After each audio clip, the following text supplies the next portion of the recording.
Hey guys, thank you for stopping by my channel today.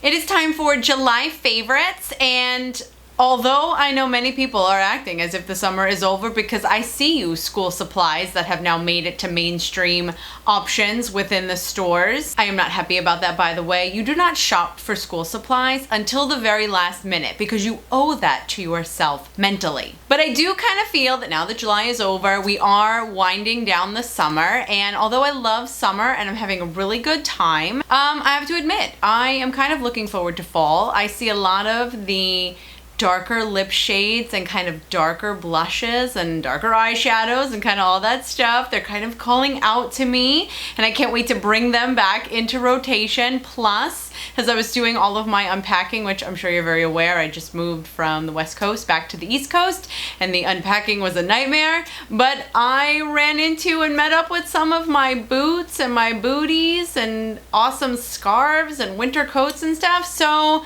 it's kind of okay. If I am forced to deal with cold weather, I will be okay with that. But for the moment, we're gonna talk about our July favorites, or my July favorites, kind of towards the end of the summer, even though summer is not over yet. So if you're interested in finding out what I was liking this past month, then just keep watching. So completely at random, I kind of feel like this first product was like an underdog. It's by Too Faced. It's the Sweethearts bronzer, which came in this happy fancy little packaging, which I don't like because it's big and bulky, and although it looks very cute, it is not very ideal, and it would not be something I would reach for when I was traveling, which means that this guy will never get to see the rest of the world. This is a kind of two-tone bronzer that you can swirl your brush together and use all at one time, but it's a gorgeous color, it's a gorgeous shade, it's very light, so if you've got very dark toned skin, it might not work for you.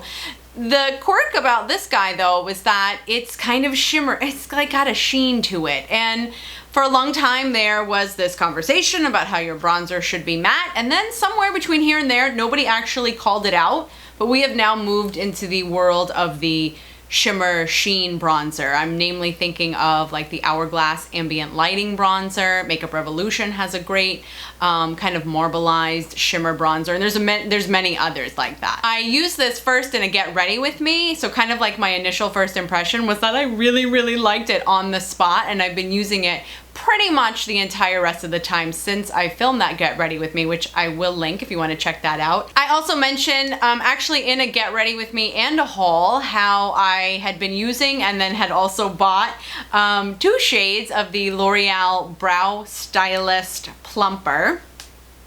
I don't know if this is actually a plumper. I don't feel like they plump my lashes, but it is definitely a tinted brow gel mascara. So conveniently it has a slightly tinier application wand, like in comparison to mascaras, because this is only meant to go on your brows. The way that I've been using this product has been amazing for me anyway. I apply the brow gel mascara first. I allow it to dry, and then I go in with my Anastasia Brow Wiz or the L'Oreal pencil or the NYX pencil, brow pencils. And what I'm able to do then is kind of fill in the gaps, add some shading with the brow gel mascara, and then I can go in with the pencil and barely have to apply strokes anywhere. And I feel like it's actually giving me an overall much more natural appearance with much less effort. I kind of shopped my stash basically and pulled up 2 products that I've had for a while but have found have been really good for me this summer. The first one is by NYX. It's the Angel Veil Primer. So this is kind of like a general all over kind of non-specific primer, skin perfecting primer, which is kind of what we want our primers to do. They want us to perfect our skin so that we can effortlessly and flawlessly apply our foundation on top. Primers are very valuable. So this one, it's a little bit creamy. It actually is white, which then of course dries out clear. But what's so good about it is that it's so creamy and so smooth, and so it glides over your skin, but it doesn't feel like that major silicone-y, you know, very slippery, almost too slippery factor that some of those other primers have. This will just, like I said, just glide over really smoothly. It's oil-free, so it doesn't make me greasy. I've been finding that it works really nicely in the hot temperatures, which I'm experiencing now on the Upper East Coast here. And so welcome back to my world. So I've talked a bunch on my channel, and I'm sure you might actually be tired of hearing me talk about how much I love the NARS Radiant Creamy Concealer. That will always be my fallback. That will always be my guy that I turn to in moments of crisis. However, now that I'm adapting to the East Coast very warm temperatures in comparison to the West Coast where I was spending my time, I found that in the hot temperatures, the NARS Radiant Creamy Concealer was too radiant and too creamy. It was not adapting well to the warmer temperatures and perhaps the sweat factor on my skin or whatever it was. And I found that it wasn't laying very smoothly. And I was like, I think I need to go to a thinner concealer, but I still need a good level of coverage because I just naturally have very dark under eye circles. And so what I went back to, so this is not brand new, this is by Maybelline, which means it's an awesome price, available at the drugstore. It's the Master Conceal concealer. And so I don't love that it doesn't have a doe foot applicator. It is just the little tubey guy. The way that I use him is I will apply the concealer actually directly onto my brush. I find that the brush winds up absorbing a little bit of the product, which I want it to do because I don't want it to apply too much. Without the doe foot applicator, I find that I don't have a lot of control over the amount of product that comes out, and then you wind up with a dollop on your finger, and the first place you touch under your eye, that's where you put the majority of that dollop. So I have been applying it directly to my brush, which means that I clean that under eye concealer brush much more frequently, but I do apply it directly to the brush, and that allows for a much more even application underneath my eye, which means that it spreads out much nicer, much more evenly. And I am finding at the end of the day, when I examine myself in one of those super zoomy up close and personal mirrors, because you know that's the way you need to judge yourself, by how much you can see when the mirror is here and it's like a 10 times zoom, right? But I find that when I'm inspecting kind of the way my makeup is laying by the end of day, I found that this was working out much nicer and much better than the NARS Radiant Creamy Concealer, and that's because it is a little bit more liquid in nature. It is not quite as creamy, which is inherent in the NARS name. It is not quite as creamy. Still creamy in and of itself, and it still glides on really nicely, but it has a little bit more of a liquefactor to it. I mentioned in a haul that I had picked up some foundation BB cream items, and now I'm kind of giving you the follow-up, and I'm telling you why they actually made it into my favorites now. And one of them I wasn't happy with in the beginning, but see, that's why you need to make sure you give due attention before you discard a product. So what am I talking about? I'll talk about that one first.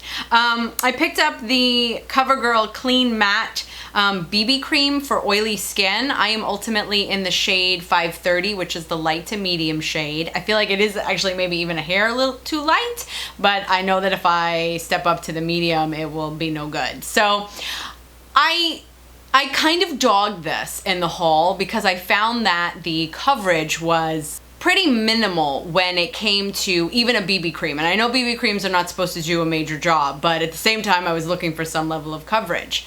And then I said, okay, I'm not gonna give up on it yet, and I'm gonna keep using it. Well, I realized the most perfect use for it. I find, like, for example, I love the Garnier BB creams for oily skin. I find that that works out really well, both for oil and for coverage. I find sometimes where I wanna just run to the store, and I don't really want to do any makeup, I don't feel like it, or I don't have time or whatever, but I also don't want to go out barefaced because my skin can be a little bit splotchy, and I really don't wish to advertise that necessarily to the world, even complete strangers and behind a large pair of sunglasses. What I find with this BB cream though, the coverage is so light, yet it definitely just kind of evens me out. Does it get rid of all of my splotchiness? No, I would need a medium to full coverage foundation to do that. But what I'm able to do is kind of gently even out my skin tone without then looking like I've whited out my face and need to do other makeup application. Does that make sense? I can actually just put this on, maybe a lip gloss, maybe throw on a little bit of blush if I felt like it, but I'm able to just apply this and basically run out the door because it doesn't white me out and even out my skin tone so much that I look dead. The other one I picked up was by L'Oreal. It's the Infallible Pro Glow Foundation. I talked in that haul about how I always love the Pro Matte, but sometimes I felt like it was too mattifying. Well, let me tell you why this guy is a gem, and I'm in the shade 204. So this foundation is meant to, I mean, it says make you you glow, you don't actually glow. So even someone like me with oily skin is able to wear it and not be so like oily, greasy looking. So I can apply this foundation in the morning. I'm not completely matte, but I'm not oily, greasy. What's so cool about this, and the best way that I can describe it, is that it actually kind of sweats with me. So what I mean by that is I'll be sweating as the day goes on and all my oil production factories will be in full swing. And this kind of like coordinates with it. So it doesn't try to stop it, but it tries to work with it so that it doesn't become obnoxious. Because I was finding at the end of the day that I wasn't completely matte, and that was fine because it was like 98 degrees outside, but I wasn't completely matte, but I didn't have the level of oil and shine that I would have expected or that I naturally would have seen as I had in the past when I wasn't wearing this. So I feel like this guy just kind of works with me. It's just kind of an escort to like, you know, oil and sweat and just like hot temperatures. It just kind of, it gently transitions my skin into those environments and into those variables and kind of keeps everything in check without overdoing it so that it looks unnatural. Good job, L'Oreal. I picked up by NYX one of their individual nude matte shadows. This is in the shade Blame It on Midnight. Midnight. It's such a pale looking little color. I'm not sure we'd want to blame it on midnight.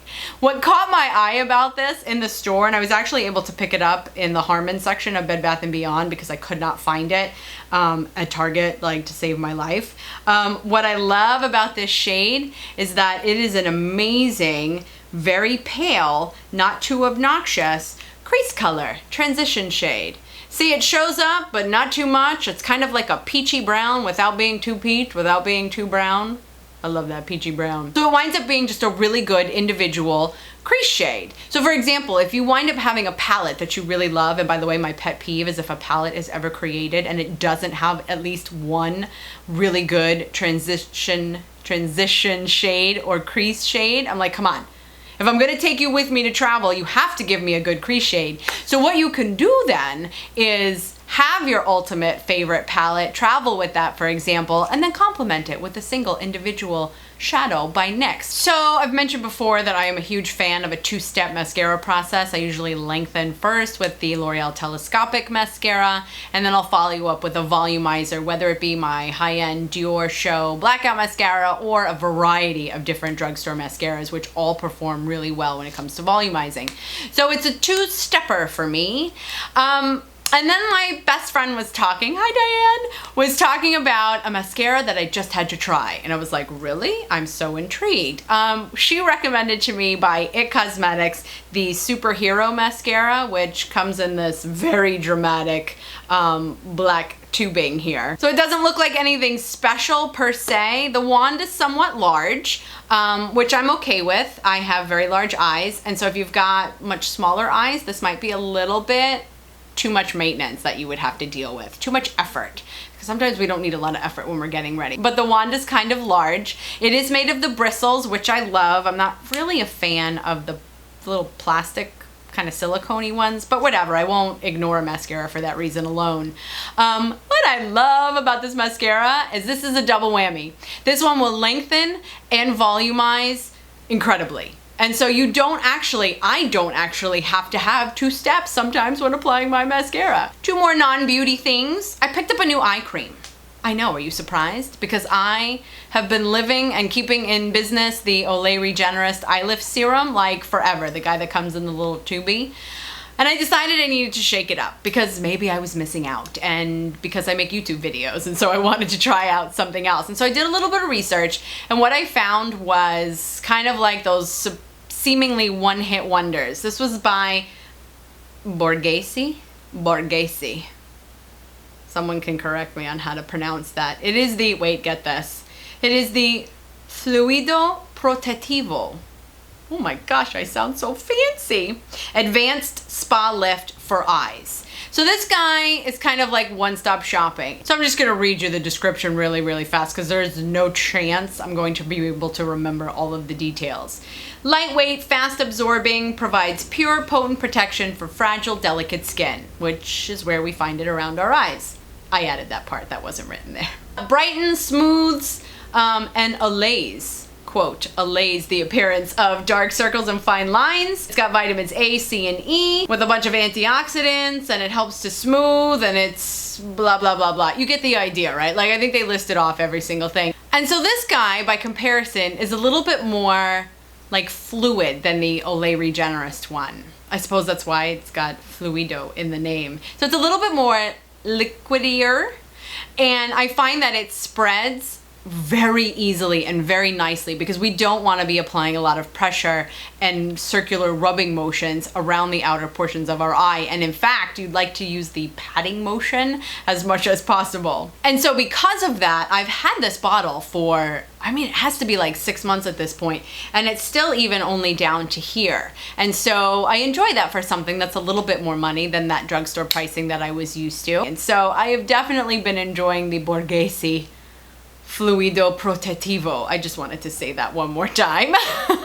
The last thing that I want to talk about actually comes as a recommendation from my sister-in-law. I swear it is nearly impossible to keep up with everything that is released, and it is absolutely necessary to talk to people about all of these products because it's the only way to absorb and get in everything that's out there. So I had recently mentioned to her that I was considering bucking my hair off because I felt like I had major split ends and that my hair was so very dry, and she says, no, wait, I have a product for you. She recommended to me the Tresemme Split Remedy Leave-In Split End Conditioning Treatment, which comes in this very fancy minty looking bottle. First of all, it's not a serum, and so those are like major, and sometimes I find that it makes my hair just too greasy at the end, and I'm like, well, now it doesn't look dry, now it just looks oily and dirty. And so sometimes the serums just weren't cutting it for me. And then there are also some of those creams out there that are meant to kind of shine your hair, take away frizz, take away flyaways, and I clearly found that they weren't doing enough because I was still considering bucking my hair off. So she introduced me to this split end remedy, which is again, much more fluid-like and much more liquidy than some of those other creams, but still a cream like in nature and not like a clear see-through sort of serum. And so you apply this to your hair when it's wet.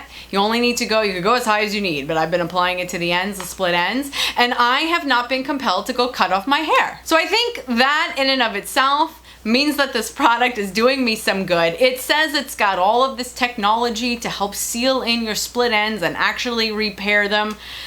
I don't know if that's true. All I know is that I want to keep the length of my hair and they're not looking as fried and frazzled as I thought they had before. So to me, that's a good sign and I'm recommending it to you. I'm going to talk real quick about the necklaces that I am wearing. They come from Bauble.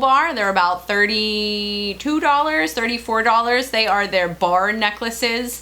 I can't believe that there was a time where we were wearing entire like bib necklaces. Oh my gosh, I can't even imagine that in the 98 degrees right now.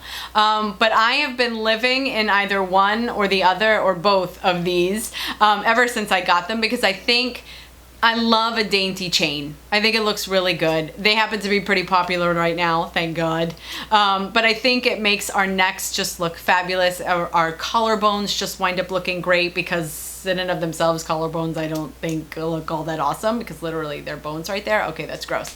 But I have the silver and the rose gold. It also comes in a gold. They are adjustable in length, so I have one adjusted to short and one adjusted to medium. I've actually linked them together so that they don't get all twisted and tangled in the back. I've just hooked them together in the back and they complement pretty much anything that I'm wearing and you kind of can't go wrong. So I'm gonna make this closing short and sweet so that you can get back to your lives or another YouTube video, preferably a favorites, because that's probably what I'm going to do right now is go watch another favorites video for July. Those are my favorites for July. Please share with me in the comment section down below what you have been loving this past month. Please give this video a thumbs up if you liked it, and please subscribe if you haven't already. I am on Instagram, Twitter, and now Snapchat, so please check me out over there. Thank you so much for spending this time with me. Have a great rest of the day. Enjoy the rest of the summer, and in the meantime, thanks. It's pretty minute. But gives me just that smoothness, when my tongue like expands 3 sizes when I tried to say that. So there is this essence of something that I cannot seem to verbalize right now. There's just an essence, okay? So for example, if you were to find like an all-over palette, my pet peeve is if a palette does not have a single good transition. So anyway, so she introduced me to this split end remedy.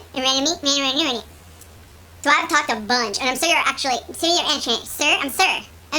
actually, what the heck is that? Because I find that the brush winds up absorbing.